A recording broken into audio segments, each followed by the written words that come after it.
Welcome to Business Concern. The topic, if it feels good, don't do it.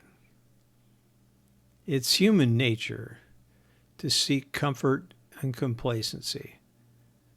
And we tend to do that which makes us feel good. As most understand, this is not a recipe for success. In the arena of small to medium-sized businesses, the owners of these businesses are often the founders of the businesses and the most productive elements of the businesses. Where the business has succeeded and consistently earned a profit, for the owner, performing the role of producer and manager can be an ego-boosting experience.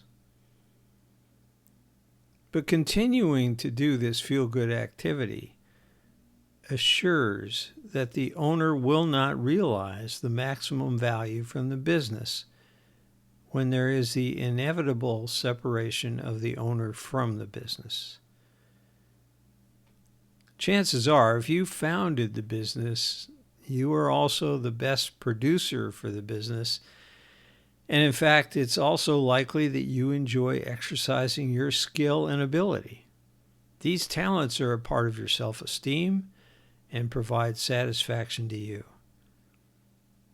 As a business owner, the success of the business is likely attributable to your ability as a manager.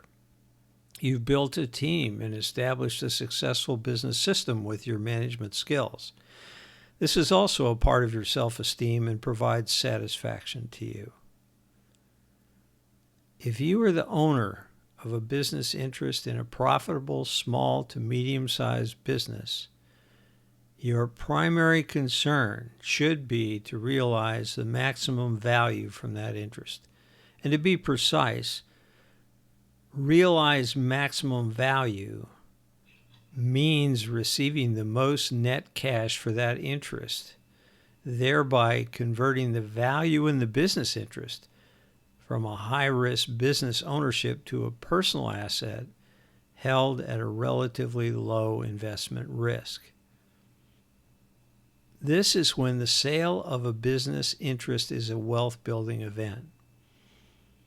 So if your concern is to receive maximum value from your business, you must forego these feelings of self-esteem and satisfaction.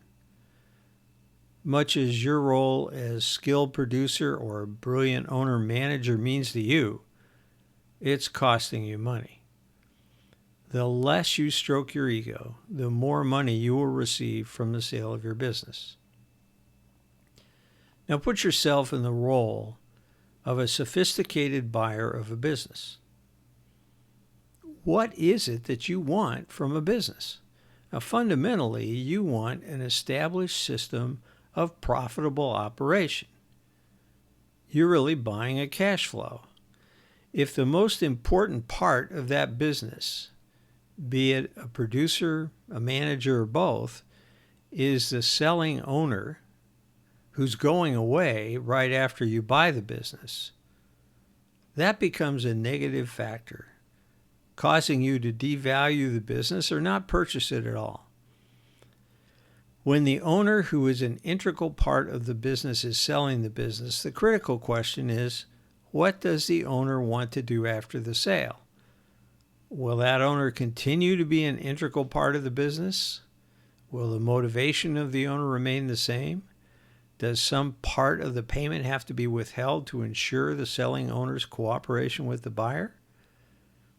Will the owner who is an integral part of the business continue as an employee, or will it be as a consultant? The more the selling owner is paid of the purchase price, the less motivated the selling owner is, and the less leverage the buyer will have to compel cooperation. An owner seeking to sell a business is wanting to be less involved with the business or not be involved at all, where the business forecast depends on the selling owner's efforts. This is an item of tension for both buyer and seller. Compare this to a business where the owner is not an integral part of the business, and the business structure will not change after the purchase. Which business would you want to purchase? For which business would you pay a higher amount? Now, most owners do not want to withdraw from production and management roles. They enjoy the ego boost of doing that at which they excel. Many owners, even though they know they could fail to receive maximum value from their business interest, continue to be producers and owner-managers instead of owners. But if you want increased value and wealth for you and your family, adopt a strategy that will stop your productivity and management activity. That strategy should be the basis of a business plan that will cause that change to be made. That strategy I call prior diligence. I've outlined the prior diligence strategy in a series of posts on my Substack called Owning a Business. Here's the way to begin. First, gather the resources information you need. Read about and understand prior diligence. Assemble information by listening to business stakeholders and those operating the business. Seek out those who have succeeded in leaving the production and management roles of business they own. Determine how the change was accomplished. Don't be reluctant to ask for help and advice.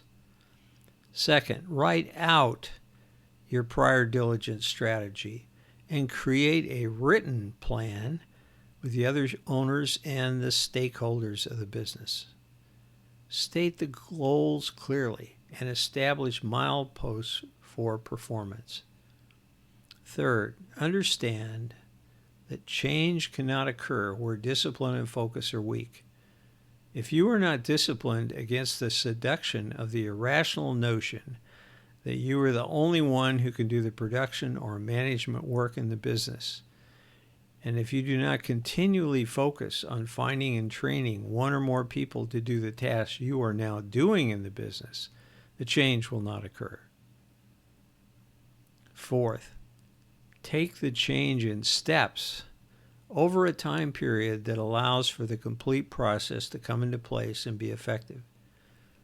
The right person with the right skills may be hard to find, or it may be necessary to refine job descriptions so that more than one person does the duties.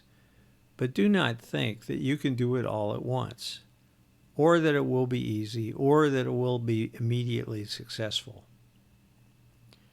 Citing early difficulties as failures to stop the change process is a failure of discipline and is a way to go back to the fallacy that you are indispensable to the business success. Fifth, be accountable. Make a written plan with the other owners. Let the other stakeholders in the business know what are the goals and how they are to be accomplished. Allow the other stakeholders in the business to help, but understand that if the process fails, it is you who are accountable for the failure. Owners often procrastinate or derail management change based on the fear that they will no longer be able to control the business. This is less likely to happen where stakeholders are aware of the process. The change from producer and owner-manager to owner creates wealth for the owner and the owner's family. It is not easy, but neither is founding and maintaining a successful business. Generally, owners who have created a successful business are quite capable of following prior diligence and executing a plan to create increased value for the business interest. My name is Rick Rebusel. I'm Principal Consultant of Business Transition Consulting. I appreciate your attention.